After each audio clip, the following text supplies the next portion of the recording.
Tema de hoje: por que eu? Por que eu?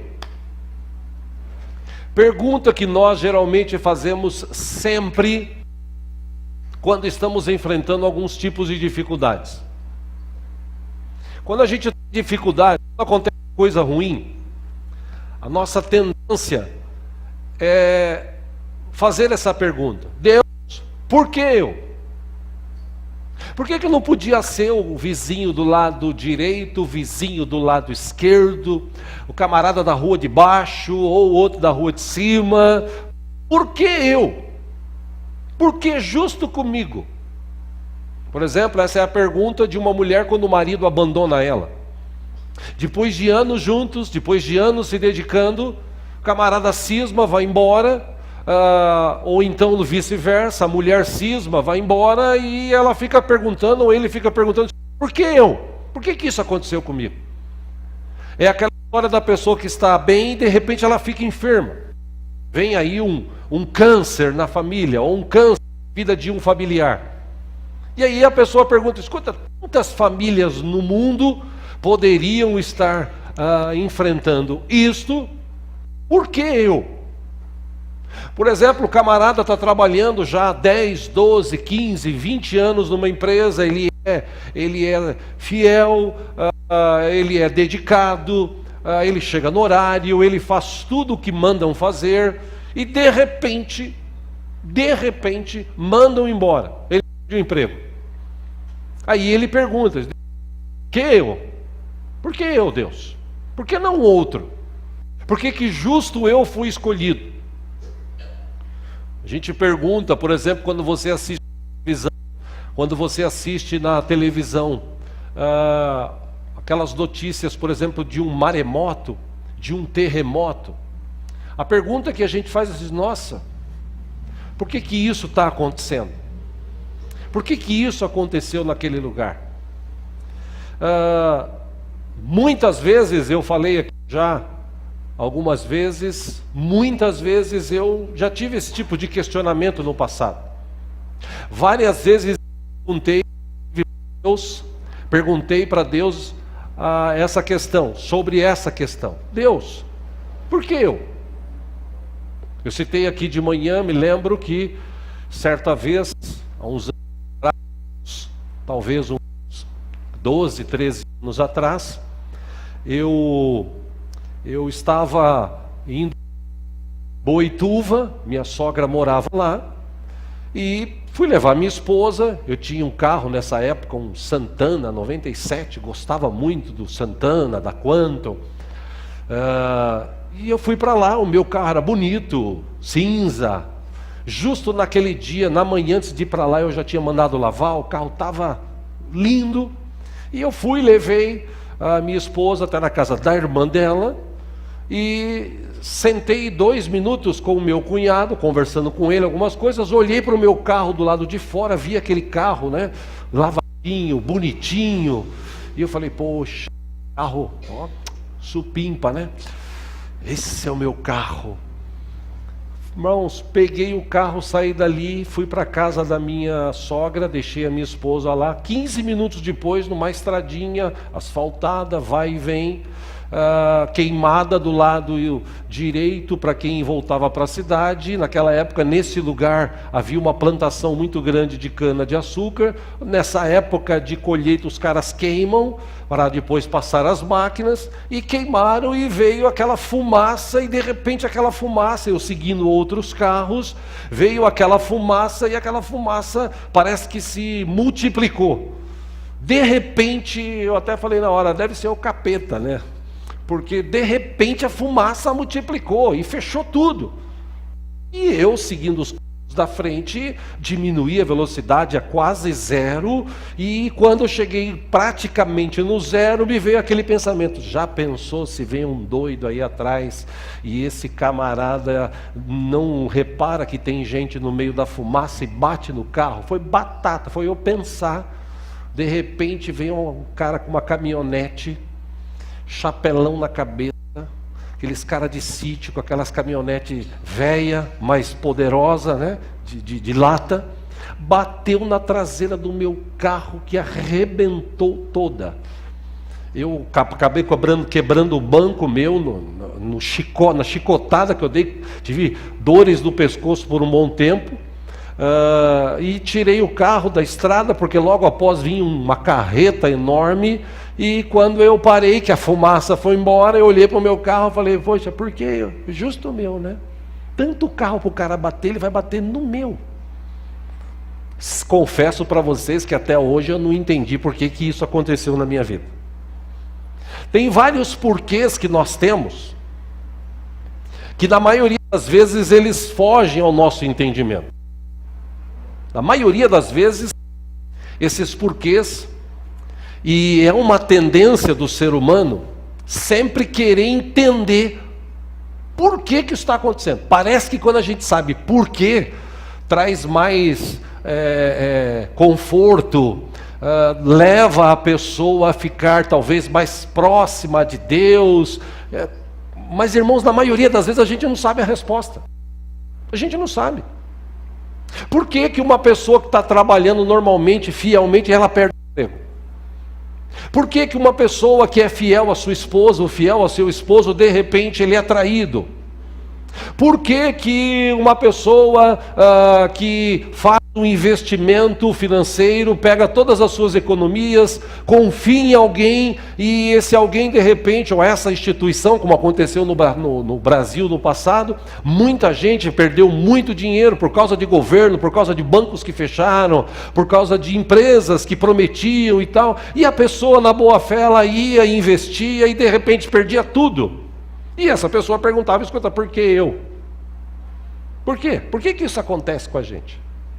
Bom, pelo menos existem duas explicações.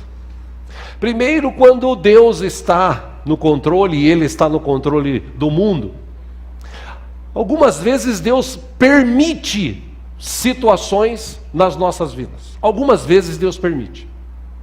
E existe uma outra vertente, que é aquela questão do acaso. De repente as coisas acontecem. Vocês sabem, aqui na nossa igreja, a gente não tem o hábito de ficar defendendo que existam super crentes. Aqui a gente não tem esse hábito de denominar, por exemplo, como eu falei no final do ano passado, o ano de 2020 vai ser o ano da vitória. Aí, de repente, em 2020... algumas vitórias talvez aconteçam, mas a maioria não. Aí a pessoa se frustra e ela fala, poxa, eu confiei que era o ano da vitória e não foi. A gente não tem o hábito aqui de ficar dizendo, ei, irmão, irmã, Deus quer te colocar como cabeça e não como cauda, irmão. Então pega todo o seu dinheiro, traz para cá, faz um voto diante do Senhor que Deus vai fazer. Eu não tenho essa capacidade porque eu leio a Bíblia e a Bíblia não diz isso. Mas outra dessas pessoas que acreditam em tudo que se fala, chega depois ela pergunta assim, Deus, por que eu? Por que o Senhor permitiu que acontecesse isso na minha vida? O tempo que nós vivemos, a época que nós vivemos, o século que nós estamos vivendo, muitas pessoas perguntam assim, por que o mundo não é um lugar melhor? Ora, o mundo não é um lugar melhor porque as pessoas que estão aqui, a cada dia que passa, transformam isso num lugar pior. Muita gente hoje tem interesse em ver isso aqui piorar. Você sabe muito bem, existem estudos avançados para várias doenças pontuais do século XXI. Câncer, existe cura para câncer. Diabetes, existe cura para diabetes. Existe até produtos desenvolvidos para essa cura. Mas o interesse maior de médicos que receitam remédios é porque eles ganham alguma coisa da empresa que vende remédios. Existe uma indústria farmacêutica no mundo, e essa indústria farmacêutica no mundo, ela comanda, e ela proíbe, e ela não deixa, e ela luta. Teve um cara que, tempos atrás, ele descobriu a cura do câncer, e ele não pôde levar adiante, porque ele queria, inclusive, dar gratuitamente os remédios para as pessoas, ou o produto que ele desenvolveu. Mas essas grandes empresas não deixaram. Então, o mundo poderia ser melhor. Por que não pode ser melhor? Porque as pessoas que estão aqui não têm interesse em que elas sejam melhor. Uma ou outra luta por uma ou outra coisa. Mas a questão aqui nesta noite é que sempre nós paramos e perguntamos, quando acontece alguma coisa ruim na nossa vida: por que Deus? Porque a promessa que se diz é aquele Deus que te livra de todas as coisas. Deus é aquele Deus que te cura de todas as enfermidades. Aí a pessoa vai na igreja, ouve uma promessa dessa, como já aconteceu em vários lugares, e ela chega e fala assim: escuta, eu estou orando há anos e não sou curado. O que aconteceu? A desculpa do pastor ou do pregador é a seguinte: porque a tua fé é fraca. Porque se a tua fé fosse mais forte, talvez você já teria sido curado. Então, nós vivemos num tempo em que as pessoas, elas vivem enganadas. E depois que acontecem algumas coisas que, por conta dela tomar decisões, ou por conta do acaso, ela quer questionar Deus, e a pergunta que ela faz é essa: por que eu? Por que que o meu filho teve câncer? Por que que a minha filha? Por que que fulano da minha família nasceu assim? A gente sempre quer uma explicação, justo como eu disse, até para que a gente pense assim: bom, é o propósito de Deus, é que Deus ama mais aquele irmão do que a mim. Aí eu olho para Deus e falo: poxa Deus, por que eu? Por que que o Senhor ama menos a mim? E Deus ama todos por igual. A pergunta de muitos hoje é: por que que eu estou doente? Por que que eu sou infeliz? Por que que eu perdi aquele grande negócio, justo eu? Infelizmente, meus irmãos, a gente vive num tempo de pessoas cada vez mais descrentes em relação a Deus. E é sobre isso que eu quero estudar com os irmãos nesta noite, que afinal de contas a Bíblia, se Deus permitiu que ela fosse escrita e impressa do jeito que ela está, com tudo que tem aqui de informações boas e informações ruins, de dicas, de revelações, se Deus permitiu que tudo que está escrito e descrito aqui na Bíblia, era para que nós aprendêssemos. E quem sabe até entendamos algumas coisas que acontecem nas nossas vidas. Porque você há de convir comigo que existem muitas coisas que acontecem nas nossas vidas que nós mesmos provocamos. Nós tomamos decisões erradas, nós falamos com quem não deveríamos falar, nós pensamos e decidimos algo que não deveríamos pensar nem decidir. Então essas coisas às vezes fogem do controle e trazem problemas para nós, isso é fato. Aliás, a maioria dos problemas que as pessoas têm na vida é porque elas mergulharam de cabeça. O drogado, por que ele está dependendo da droga? Porque um dia alguém ofereceu e ele se dispôs a participar, a cheirar, a fumar. A bebida, por que a bebida destrói hoje as pessoas? Simples, porque as pessoas quiseram beber. Por que hoje em dia existem tantas pessoas vivendo uma vida, entenda essa expressão, miserável? Agora, simples, porque às vezes ela fez uma escolha. Tirando isso, o acaso da vida, as coisas que acontecem na nossa vida. Eu citei aqui, por exemplo, de manhã, e me lembrei até do Salmo 73, de um dos filhos de Asaf. Que um dos filhos de Asaf, se você ler lá no Salmo 73, ele disse assim: Senhor, eu não entendo algumas coisas. Por que que eu, que sirvo ao Senhor, que vou na igreja, que oro, que canto, por que que eu, Senhor, passo por esses problemas que eu estou passando? E eu olho para o ímpio, o ímpio ele prospera, ele viaja, o ímpio tem saúde, parece que não acontece coisa ruim com o ímpio. Então ele diz assim: eu quase desviei, porque eu vi essa situação. Aí ele lembra, ele descreve isso. Parte deste salmo ele descreve assim: até o dia que eu entrei na tua casa e eu lembrei que o Senhor é Deus, que o Senhor não esquece daqueles que o amam, que o ímpio passa, mas aquele que pratica a sua justiça permanece para sempre. Isso está escrito no Salmo 73, depois você lê se assim quiser. Agora, na Bíblia existem relatos de pessoas, histórias e mais histórias de pessoas, que um belo dia perguntaram: Deus, por que eu? Por que isso aconteceu comigo? E é interessante, eu quero ressaltar aqui, outro lado. Porque quando a coisa está boa, ninguém nunca pergunta assim, poxa, pai, tá tudo, o mundo está caindo aí, mas por que só eu, o Senhor está guardando, está livrando? A gente nunca pergunta isso. A gente sempre questiona Deus quando a coisa está ruim. E como eu disse, na Bíblia tem várias histórias. Por exemplo, uma delas, nós vimos um pouco mais detalhado domingos atrás aqui. Uma delas era a história de Noemi. Noemi, e o nome traduzido para o português quer dizer agradável. Ela estava na sua cidade natal com o seu marido e ela, Noemi, e os seus 2 filhos. A situação não estava boa naquela região. Eles resolveram, vamos tentar a vida no outro lugar. E eles foram tentar a vida no outro lugar. E chegando naquele outro lugar, deu tudo certo. Ele conseguiu fazer os seus negócios, a coisa começou a andar. Os seus 2 filhos casaram-se com moças de tribos daquela região, aldeias daquela região, e estava tudo indo bem. De repente, passa um tempo, o marido morre, mas ainda assim ela está com os 2 filhos, com as 2 noras, as coisas estão caminhando, e depois de 10 anos, a história diz que os 2 meninos, os 2 rapazes morrem, e aí fica ela e as 2 noras. E aí vem os porquês de Noemi. Ela fica assim, Senhor, por quê? Aliás, segundo o texto, acompanha aqui no telão, Ruth, capítulo 1, versículo 19.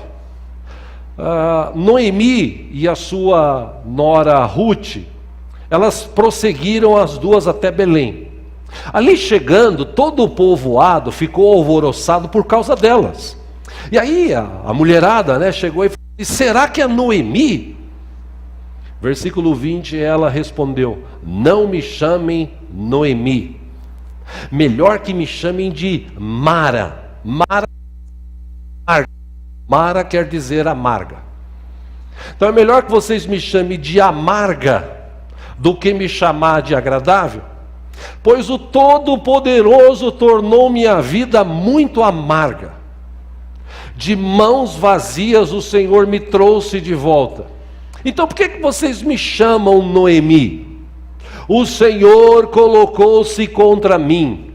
O Todo-Poderoso me trouxe desgraça. Esse é o relato do livro de Ruth, o começo do livro de Ruth.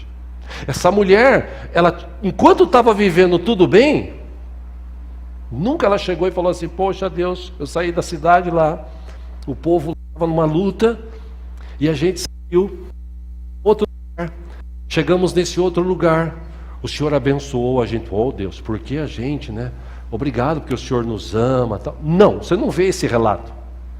Você vê que enquanto estava tudo bem, estava tudo bem. Aí ela perde o marido, aí ela perde os 2 filhos, e ela olha e fala assim, minha vida acabou. Por que eu, Deus? Por que o Senhor transformou a minha vida numa amargura? Por que o Senhor destruiu os meus sonhos? Por quê? Por quê? Por quê? E nesse relato, desse texto de Ruth,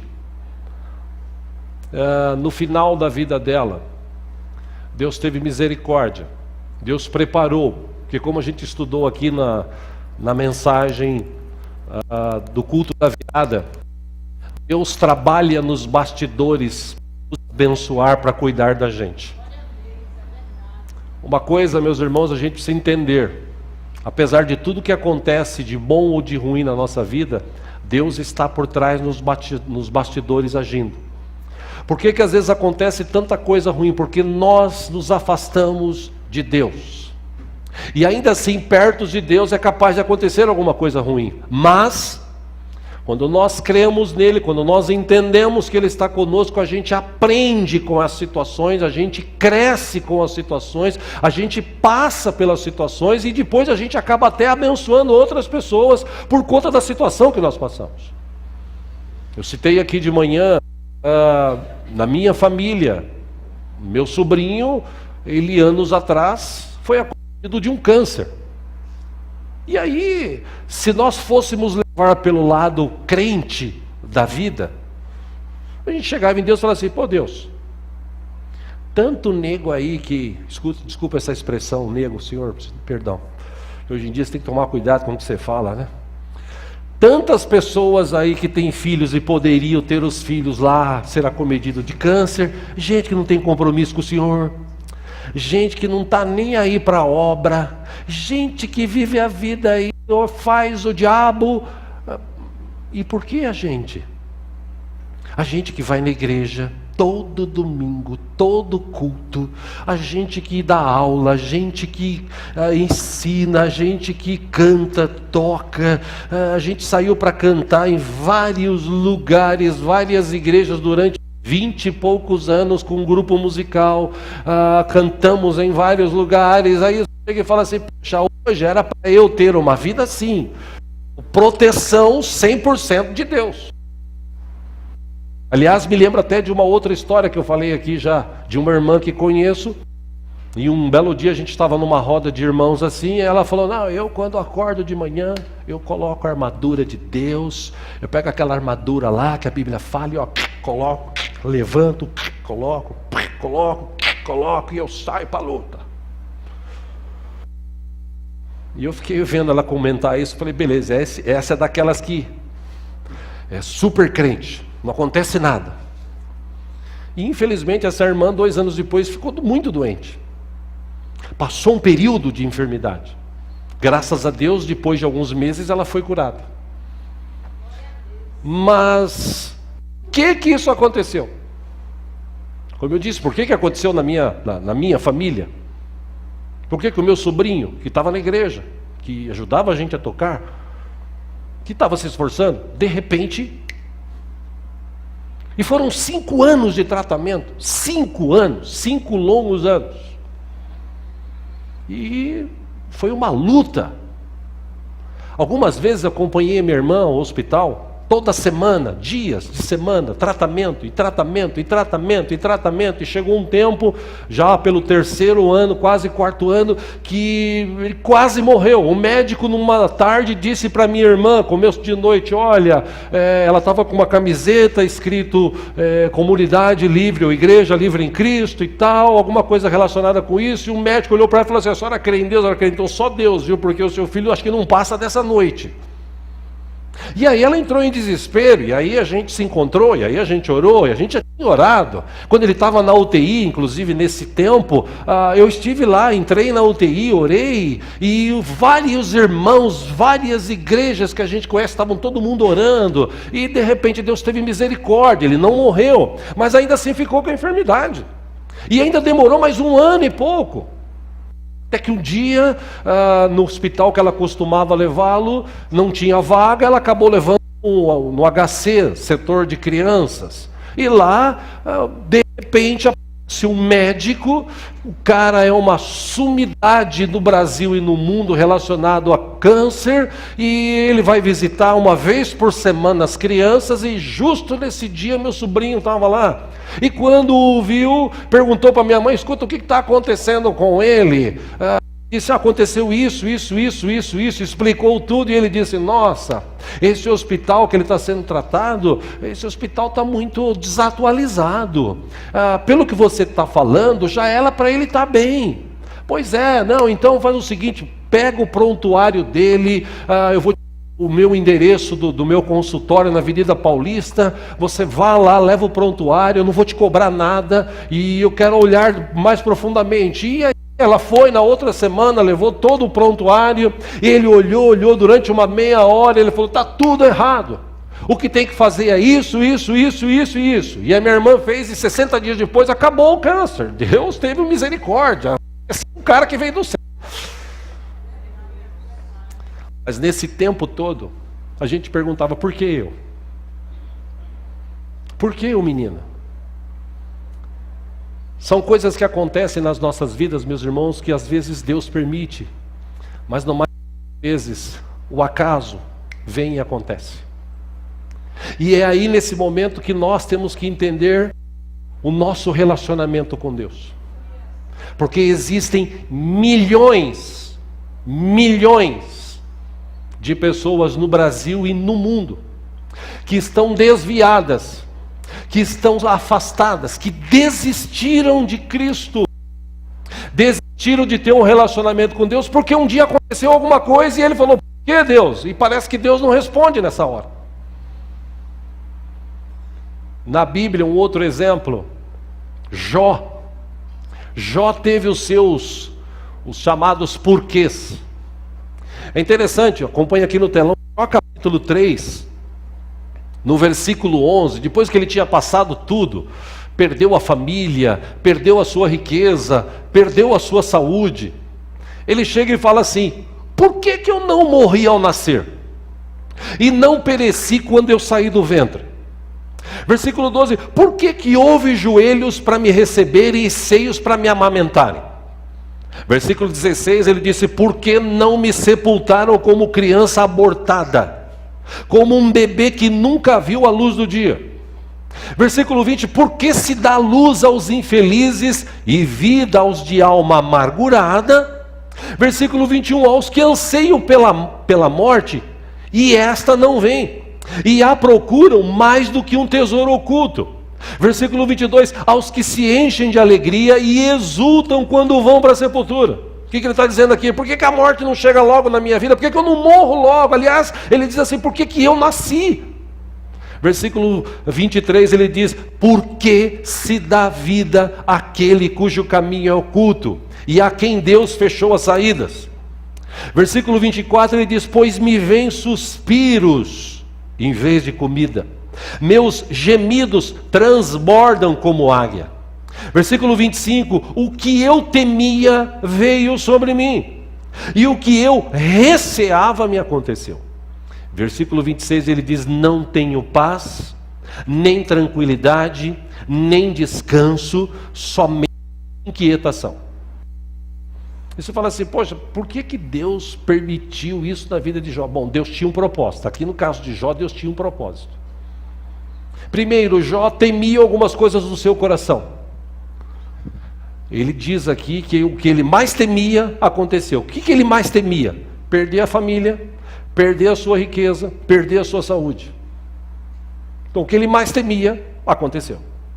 Segundo, por que Deus permitiu que isso acontecesse na vida de Jó? Para que nós aprendêssemos com essa história. Por que Deus permitiu acontecer isso na vida de Jó? Para tratar inclusive a fé de Jó. Porque a Bíblia diz que ele era um homem justo, um homem correto, um homem que servia a Deus, um homem que os filhos faziam festas e às vezes cometiam erros, pecados, e ele fazia sacrifícios justamente para que Deus não castigasse os filhos. Quer dizer, um cara acima de qualquer suspeita. De repente Deus quer tratar a vida dele. Mas esse cara era crente. Mas não era talvez como deveria. A ponto de no final do livro de Jó, capítulo 42, ele dizer assim: Senhor, eu te conhecia de ouvir falar, agora eu te conheço porque eu ando contigo, por isso que eu me arrependo. Mas antes de chegar nessa situação, na dificuldade, porque também você não vê esse relato aqui dizendo assim: e Jó, um belo dia, chegou a Deus e falou assim: Deus, por que eu? Por que o Senhor me abençoou tanto? Por que as pessoas em toda a região me respeitam? Por que a minha família é abençoada, Senhor? Por que eu sou tão assim, obrigado pelo teu... Você não vê esse relato. Você só vê porquês na vida de Jó quando a coisa fica difícil. Quero ler um texto com você, você que trouxe a Bíblia aí. Livro de Jó, claro, capítulo 7. Jó, capítulo 7.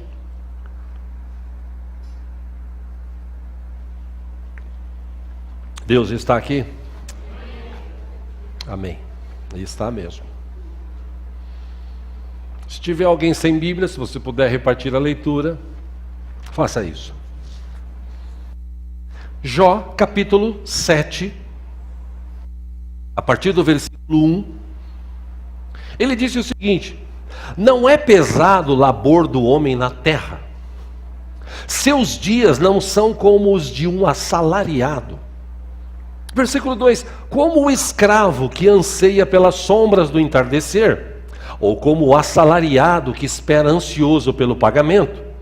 Versículo 3, assim me deram meses de ilusão, e noites de desgraça me foram destinadas. Versículo 4, quando me deito, eu fico pensando: quanto vai demorar para eu me levantar?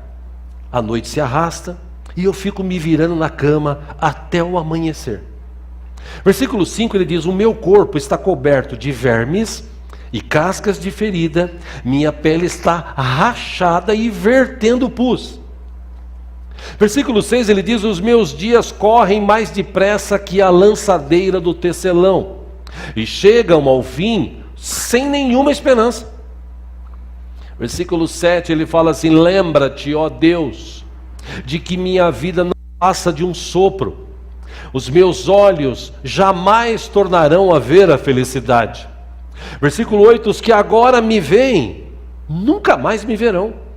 Puseste o teu olhar em mim e já não existo. Versículo 9: assim como a nuvem se esvai e desaparece, assim quem desce à sepultura não volta. Versículo 10: nunca mais voltará ao seu lar, a sua habitação não mais o conhecerá. Versículo 11: por isso eu não me calo. Na minha aflição, ou na aflição do meu espírito, eu vou desabafar. Na amargura da minha alma, eu farei as minhas queixas. Versículo 12: sou eu o mar, ou o monstro das profundezas, para que me ponhas sob guarda. Versículo 13: quando penso que minha cama me consolará, e que o meu leito aliviará a minha queixa.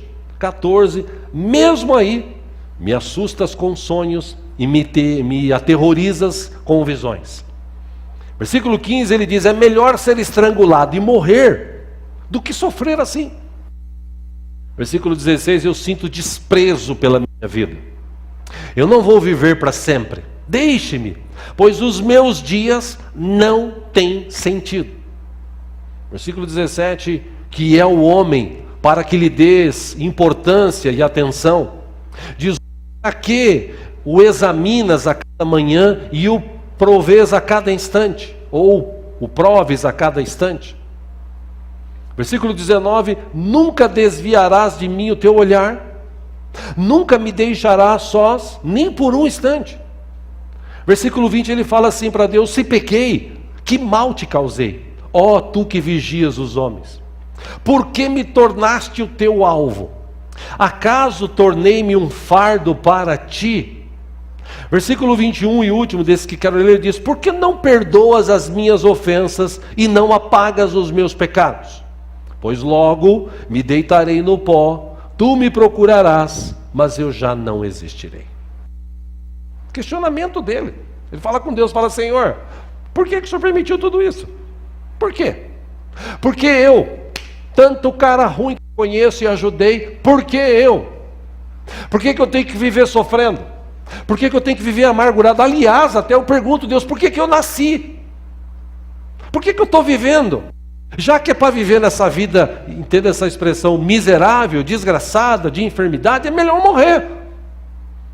Então por que eu, Senhor, tenho que passar por tudo isso? Nós estamos falando de alguém que estava vivendo um momento terrível. Alguém que perdeu os 10 filhos, alguém que perdeu toda a riqueza, alguém que perdeu a própria saúde, alguém que a mulher disse para ele: é melhor você amaldiçoar Deus e morrer.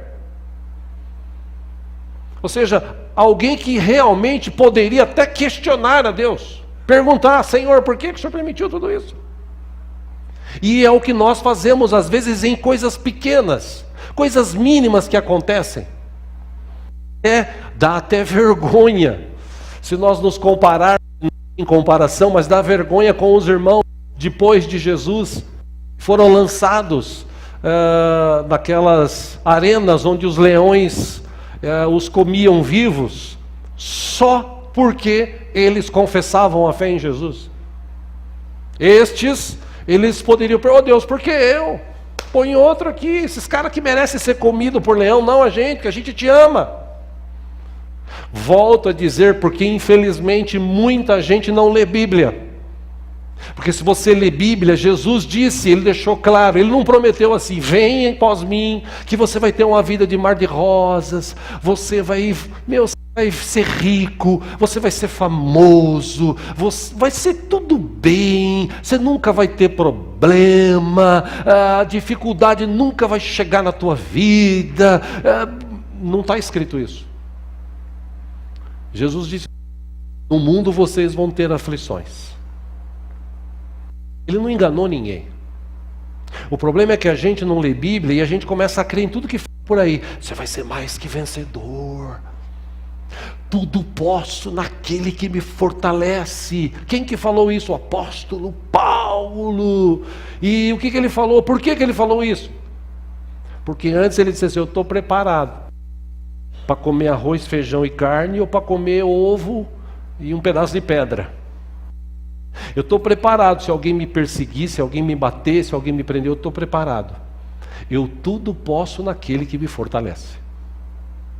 E mesmo assim, incrível, Paulo, o apóstolo, ele teve os seus questionamentos, os seus porquês.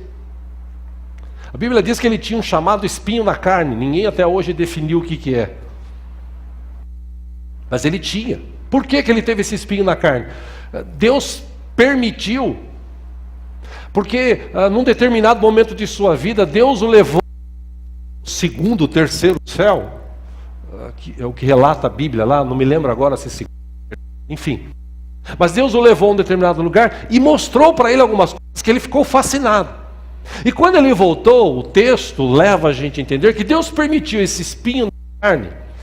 E inclusive usa-se essa expressão que vez ou outra o inimigo o esbofeteava, para que ele não pudesse se ensoberbecer, dizer assim: pô, eu sou o cara que Deus levou lá para ver as coisas do céu. Mas um belo dia ele falou: Senhor, por que esse espinho está na minha carne? Para ele: aguenta aí que a minha graça te basta. Ou seja, se você olhar para a vida de Jó, se você olhar para a vida de Noemi, se você olhar para a tua vida e eu olhar para a minha, quando está tudo bem, a gente nunca fala assim: por quê? A gente vai levando a vida, a gente vai achando que nós somos os tais, os caras. E tem coisas, meus irmãos, que acontecem nas nossas vidas. Pensando sobre isso, sexta e sábado, uma coisa eu posso te dizer: tem coisa que acontece na nossa vida que a gente acho que nunca vai saber por quê. Nunca vou saber por quê. Meu irmão morreu ano passado, foi atropelado no dia 31 de dezembro de 2018, foi hospitalizado, foi operado, foi feita uma cirurgia de reconstituição da mão. Ele ia completar 60 anos de idade, pastor aqui conosco da igreja, e depois da cirurgia, franca recuperação, tudo bem, se recuperando, comendo, foi para o quarto, visitamos, vimos, glória a Deus, a igreja orando, aleluia, Deus é bom, tivemos os 6 dias, acabou os 6 dias, meu sobrinho saiu daqui, eu vou lá visitar meu pai e tal, beleza, manda um abraço, amanhã eu vou estar lá visitando ele também e tal. Chegou lá, passa 1 hora, ele me liga e fala: tio, meu pai morreu. Você fala assim: mas como assim morreu? O cara não estava bem se recuperando, morreu. Aí você fala assim: por que, Deus? Tanto nego ruim para morrer. Você vê, no Brasil tem uns políticos que têm 80, 90 anos, os caras não morrem, né? Eu não desejo mal de ninguém, mas esses caras não morrem. Está lá sugando na teta do governo ali e não morre, é incrível. Deus tenha misericórdia. E aí gente boa da tua família que você ama, morreu. A perda que nós tivemos aqui mesmo com a pastora Cida, foi fazer uma cirurgia de pedra na vesícula, que não tem nada de ruim, tudo bem que ela tinha uma complicação, diabetes, um pouco de pressão alta tal, mas nada que o médico dissesse assim: pô, é um risco muito grande operá-lo. Tanto que foi operada, tanto que saiu dali, foi para a UTI, chegou na UTI, estava lá, de repente uma parada cardiorrespiratória, a cara morreu. Aí você fala assim: por que, Deus? A gente não sabe, tem coisas que eu nunca vou saber. Talvez no céu, se a gente tiver aquele momento tete a tete com o Senhor, né? Você sabe que a minha mente viaja, né? Eu fico imaginando algumas coisas. Por exemplo, eu não sei se vai ter, viu, Marcial? Mas eu acho que no céu vai ter aqueles terminais assim, igual de banco, que você entra lá e fala assim: 1993, a vida do fulano, a minha, por exemplo. Por que aconteceu tal coisa? Aí vai aparecer toda a história ali. Ah, vou entender. Ah, agora eu entendi. E eu não vou entender nunca. Interessante que a própria Bíblia diz em Provérbios, capítulo 25, versículo 2, que é privilégio de Deus esconder as coisas. Esse talvez seja o maior problema nosso, que a gente quer entender e quer que Deus faça tudo o que nós queremos. Aliás, hoje em dia mudou-se a relação, parece que Deus é o servo e nós somos os senhores. As pessoas querem orar e mandar Deus fazer as coisas, determinar Deus fazer as coisas, porque Deus tem que fazer. Eu nunca me esqueço do passado, um desses grandes pastores que tem aí, dessas grandes no Brasil, certa vez ele disse na televisão: você tem que colocar Deus na parede, você tem que chegar em Deus e falar assim: oh Deus, o Senhor muda a minha vida, ou então eu desisto, risco o meu nome do livro da vida, não quero saber, o Senhor tem que fazer. Eu falei: nossa, esse cara é corajoso. Eu não tenho essa coragem. Porque quando Moisés chegou em Deus e falou assim: ó Deus, esse povo aí, o Senhor quer destruir e tal, é melhor então o Senhor riscar o meu nome. Deus falou para ele assim: ó, vou traduzir no português de hoje, fica na tua, porque o povo quem trata sou eu, faz apenas o que está dito para você fazer. E hoje em dia nós vivemos um tempo que perguntam a Deus: por que aconteceu isso? Por que aconteceu aquilo? Por que eu, meu Deus? E qual é a primeira atitude que essa pessoa toma? Ela sai da presença do Senhor, ela desanima de ser cristã. Estou tratando isso com os irmãos hoje, porque a gente está começando mais um ano. E você vê que nesse novo ano, algumas coisas velhas continuam aqui na nossa igreja. Porque nós entramos num novo ciclo, um novo momento, uma nova oportunidade. Mas para muita gente as coisas velhas não passaram, eles estão presos ao passado, eles vivem de passado.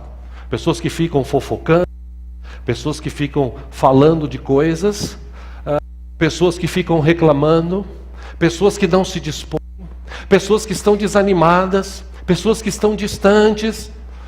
A gente está vivendo isso. E quando veio esse tema no meu coração,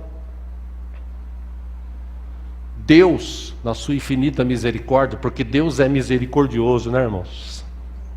É ou não é? Aliás, fala para a pessoa que está do seu lado assim, com muito carinho, didaticamente até, né? Fala para ele assim: meu irmão, Deus te ama muito, viu? Deus te ama muito. Ama tanto, tanto, que Ele mandou o seu próprio Filho para vir aqui morrer por nós. E ainda bem que Jesus não chegou no Pai e falou assim: ô Pai, por que eu? Manda Miguel, pô, o cara é forte. Ou então manda Gabriel, o anjo, cara. Por que eu? Eu estou aqui na boca do teu trono, sentado do teu lado, cheio de poder. Por que eu? Jesus não fez essa pergunta. Quando Deus falou com ele, ele falou: sim, eu vou. E ele veio. E ele viveu, e ele pecou, e ele deu a vida por mim e por você. Aí você fala assim: mas Jesus não teve os seus porquês? Lógico que teve. Ele era homem sujeito às mesmas paixões que nós, diz a Bíblia, como Elias, como outros. Jesus, no momento da dificuldade, no momento do aperto, que ele sabia o que ele ia passar, ele chega e fala assim: Pai, passa de mim esse cálice. Tipo assim, não vai dar certo esse negócio, eu vou sofrer muito. Mas como ele amava o Pai e obedecia, ele disse: todavia seja feita a sua vontade. Quando ele foi questionado por Pilatos: escuta, você estão falando que você é o cara aí, que você é... Num determinado momento do relato do texto diz assim, ele falou: se eu quisesse, eu pediria para o Pai, ele mandaria uma, 2, 3 legião de anjos aí, resolvia o negócio assim. Mas não é isso que o Pai quer. O Pai ama a mim e a você, amou todos nós, ao ponto de Jesus ir até o fim, de morrer, mas ao terceiro dia ressuscitar, e escrever o nome no livro da vida de todo aquele que um dia disse: eu amo esse Jesus, eu quero esse Jesus. Então, o que nós aprendemos com isso? Se serve de consolo, João 14, 27, Jesus disse: eu deixo-lhes a paz, a minha paz lhes dou. Não a dou como o mundo a dá. Não se perturbem os seus corações, nem tenham medo. Uma coisa eu posso te garantir, meu irmão, eu não sei por que acontecem algumas coisas na tua vida, eu não sei por que já aconteceram algumas coisas na minha vida. Não sei por quê. Talvez, como eu disse, nós cometemos erros, falamos o que não devíamos, fazemos o que não devíamos, e isso gera consequências. Em outras situações, Deus permite algumas situações. E por que Deus permite? Deus sabe, eu não sei. Mas uma coisa eu posso te garantir. Mateus 28, 20, Jesus disse: eu estou com vocês todos os dias até a consumação dos séculos. Aí você fala assim: pastor, por que Deus curou fulano e Beltrano teve enfermidade e morreu? Por quê? Não sei. Não adianta eu querer te responder. Não, é porque aquele irmão, ele era meio pecador, né? E aí Deus já recolheu. Não vou falar isso. Isso é mentira. Porque um belo dia chegaram em Jesus e falaram assim: Jesus, esse cara aí está doente. O que aconteceu? Porque a lenda da época era assim: se o cara tinha uma enfermidade, era cego, aleijado, mudo, surdo, porque o pai pecou, porque ele pecou. Essa era a lenda da época. Então os discípulos, quando olham para o rapaz, falam assim: Jesus, por que esse cara está assim? O pai dele, a mãe dele pecou, ou ele que pecou? Jesus falou: não, nem o pai pecou, nem a mãe pecou, nem ele. Ele está assim para que se manifeste a glória de Deus na vida dele. E Jesus orou e aquele cara foi curado. Ou seja, tem coisas que acontecem nas nossas vidas que às vezes Deus permite até para nos ensinar, até para que cresçamos. E para encerrar aqui, eu recebi um vídeo essa semana de uma pessoa amiga. E dentro desse vídeo, ele citou Arthur Ashe.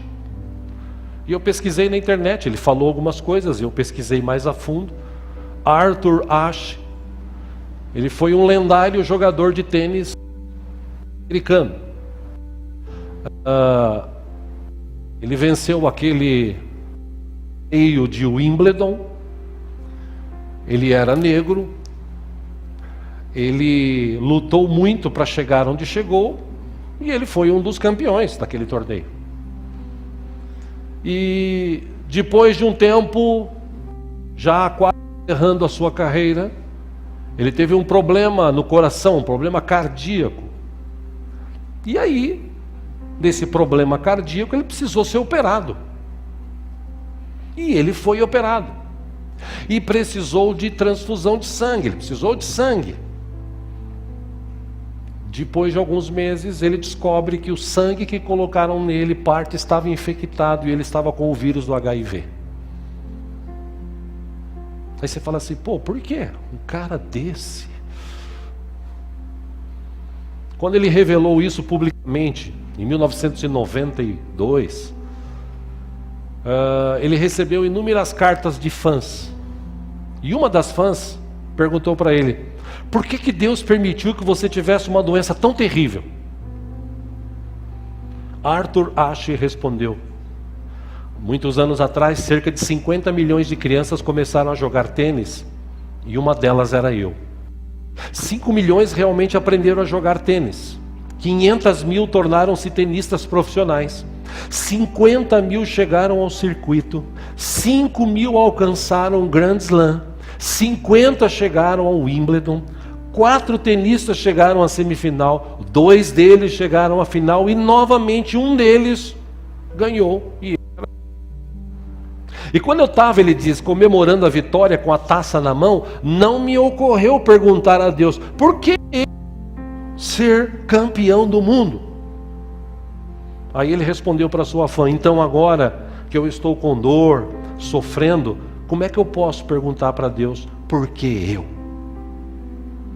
Aí ele disse para ela: a felicidade te mantém doce, os julgamentos te mantêm forte, as dores te mantêm humano, a falha mantém você humilde, mas só a fé em Deus te mantém em pé.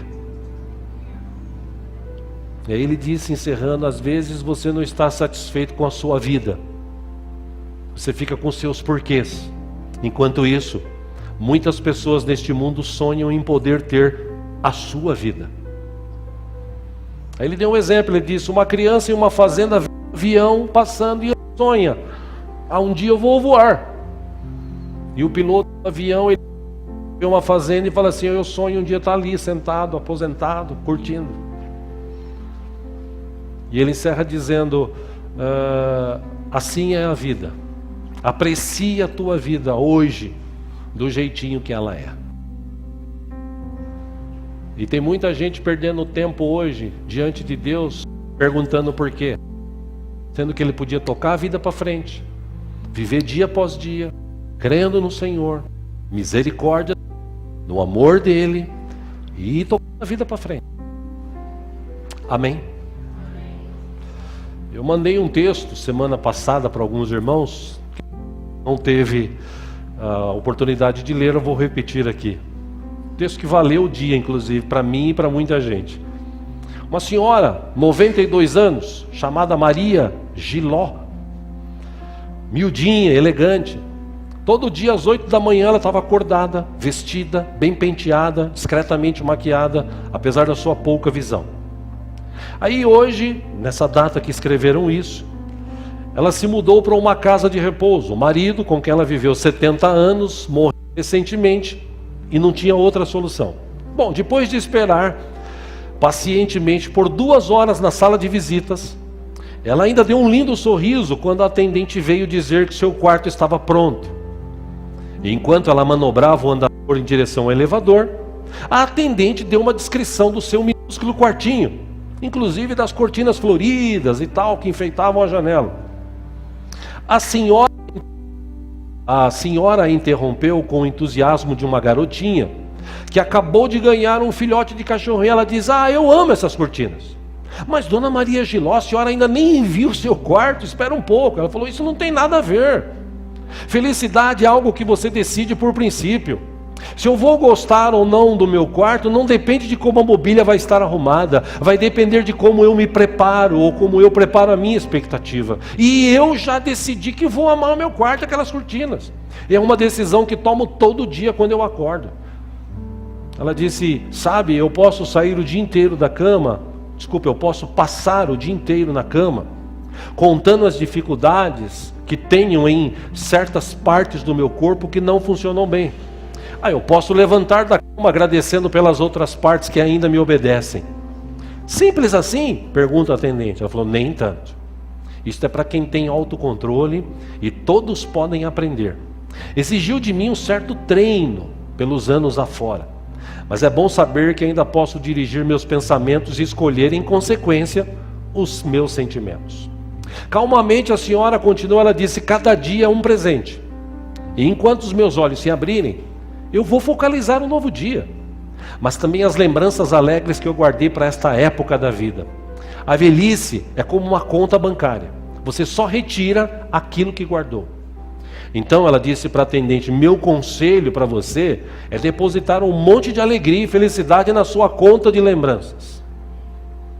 E aí a atendente disse, poxa, que bacana a senhora viver assim. Então ela disse, olha, eu vou te dar algumas dicas para você manter jovem, porque eu estou em 92 anos e eu ainda sou jovem, disse ela. Primeiro ela disse, deixe fora os números que não são essenciais. Isso inclui idade, peso e altura. Deixe que os médicos se preocupem com isso.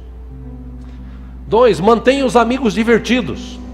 Aqueles que são amigos, mas são depressivos, procure ajudar se você puder.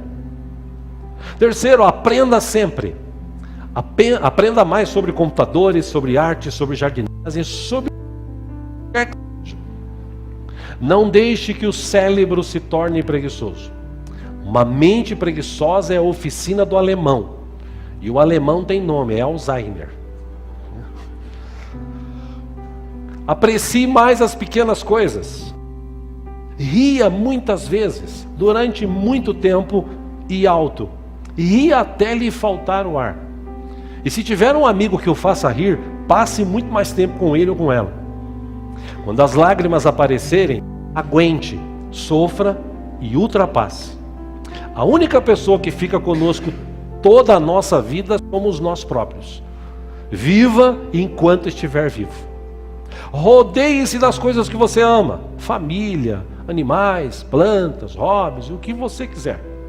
Tome cuidado com a sua saúde. Se ela é boa, mantenha. Se ela é instável, melhore-a. Se você não consegue se ajudar a melhorar a sua saúde, procure ajuda. Enfim, ela disse: diga às pessoas que as ama e que ama cada oportunidade de estar com elas. Acho legal esse texto, porque essa mulher, com 2 anos, ela sabia viver. Deu um marido, ela podia estar perguntando: por que, Deus? Eu agora 92 anos, como é que eu vou fazer da minha vida? Tem gente que tem 40 anos, 50 anos, ele está assim: por que, Deus, que aconteceu isso comigo? Era melhor eu morrer. Eu sou Deus, porque se eu fosse, eu falava assim: tá bom, filho, eu vou mandar um raiozinho na tua cabeça agora. Mas Deus não é assim. Deus dá oportunidade, Deus dá vida, Deus abençoa, Deus cura, Deus tem misericórdia. E o bom disso tudo é que Ele está com a gente todo dia. Pastor, mas e essa enfermidade? Você está dando enfermidade, mas Deus está do teu lado todo dia. É que você não vê, você vê só o problema. A gente precisa focar mais em Deus. Seja, por que eu? Por que você? Encerro dizendo: não sei. Mas uma coisa eu posso te garantir: apesar dos porquês, Deus está com a gente todo o tempo. Amém? Crê nessa palavra? Amém. Quero encerrar lendo um texto. Se você puder, fique em pé e abra em Eclesiastes capítulo 9. Deus é bom.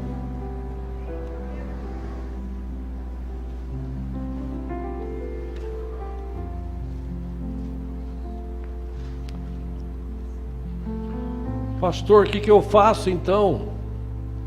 Entrega o teu caminho ao Senhor, confia nele e o mais Ele fará. Eclesiastes capítulo 9. Salomão, depois de velho, porque se você ler Provérbios, ele estava novo. Se você ler Cantares de Salomão, é quando ele estava ali com a sua mulher e tal. Depois de velho, ele escreve esse texto aqui de Eclesiastes 9, versículo 1. Ele diz assim: refleti nisso tudo. Nisso tudo o quê? É só você ler do capítulo 1 ao 8. Aí você vai entender tudo que ele falou. Eu não tenho tempo para ler, leia na sua casa. E refletindo nisso tudo, cheguei à conclusão de que os justos e os sábios e aquilo que eles fazem estão nas mãos de Deus. O que os espera, seja amor ou ódio, ninguém sabe. Versículo 2: todos partilham um destino comum. O justo e o ímpio, o bom e o mal, o puro e o impuro, o que oferece sacrifícios e o que não os oferece. O que acontece com o homem bom, acontece com o pecador. Acontece com quem faz juramentos, acontece com quem teme fazê-los. Versículo 3, Salomão escreveu: este é o mal que há em tudo o que acontece debaixo. O destino de todos é o mesmo. O coração dos homens, além do mais, está cheio de maldade e de loucura durante toda a vida. E por fim, eles se juntarão aos mortos. Versículo 4, quem está entre os vivos tem esperança. Até um cachorro vivo é melhor do que um leão morto. Versículo 5, pois os vivos sabem que morrerão, mas os mortos nada sabem. Para eles não haverá mais recompensa, e já não se tem lembrança deles. Versículo 6, para eles o amor, o ódio, a inveja muito desapareceram. Nunca mais terão parte em nada do que acontece debaixo do sol. Versículo 7, portanto, vá, coma com prazer a sua comida, e beba o seu vinho de coração alegre, pois Deus já se agradou do que você faz. E aí eu brinquei aqui de manhã dizendo, tem irmão que leu assim que falou assim: poxa, eu não sabia que eu podia beber vinho, ainda bem que a Bíblia autoriza, eu vou comprar umas 10 garrafas na hora que eu sair daqui, para encher a cara. Cuidado, tá? Cuidado. Versículo 8 ele diz: esteja sempre vestido com roupas de festa, e unja sempre a sua cabeça com óleo. Versículo 9, desfrute a vida com a mulher, e na verdade com o homem a quem você ama, todos os dias desta vida sem sentido que Deus dá a você debaixo do sol. Todos os seus dias sem sentido. Pois essa é a recompensa na vida pelo seu árduo trabalho debaixo. Versículo 10, ele aconselha dizendo o seguinte: o que suas mãos tiverem que fazer, que o façam com toda a sua força, pois na sepultura, para onde você vai, não há atividade, nem planejamento, não há conhecimento, nem sabedoria. Aí ele diz, versículo 11, eu percebi ainda outra coisa debaixo do sol. Os velozes nem sempre vencem a corrida. Os fortes nem sempre triunfam na guerra. Os sábios nem sempre têm comida. Os prudentes nem sempre são ricos. Os instruídos nem sempre têm prestígio. Por quê? Ele responde, pois o tempo e o acaso afetam a todos. Versículo 12 e último ele diz, além do mais, ninguém sabe quando virá a sua hora. Assim como os peixes são apanhados numa rede fatal, e os pássaros são pegos numa armadilha, também os homens são enredados pelos tempos de desgraça que caem inesperadamente sobre eles. Passa por dificuldade? Sim. Eu não vou falar aqui, irmão, você que tem Jesus, você nunca mais vai ter problema, eu vou estar mentindo. Irmão, você que tem Jesus, você nunca vai ficar doente. Irmão, se você crê em Deus, Ele vai te colocar como cabeça e não como cauda. Eu não vou falar isso aqui, porque antes de falar isso tem várias explicações antes. Mas o que eu posso te garantir é o seguinte, mesmo que aconteça coisas terríveis na sua vida, ainda assim Deus vai estar contigo. Ainda assim Ele vai te dar força. Ainda assim Ele vai te capacitar. Ainda assim Ele vai te libertar. E se tiver que te levar para perto dele, Ele vai te levar, Ele vai me levar. O que importa é a gente aproveitar hoje e esquecer os porquês e agradecer mais a Deus pelo que Ele tem feito hoje para as nossas vidas. Porque Deus tem feito coisas tremendas para nós. Amém? Fecha os teus olhos por um instante.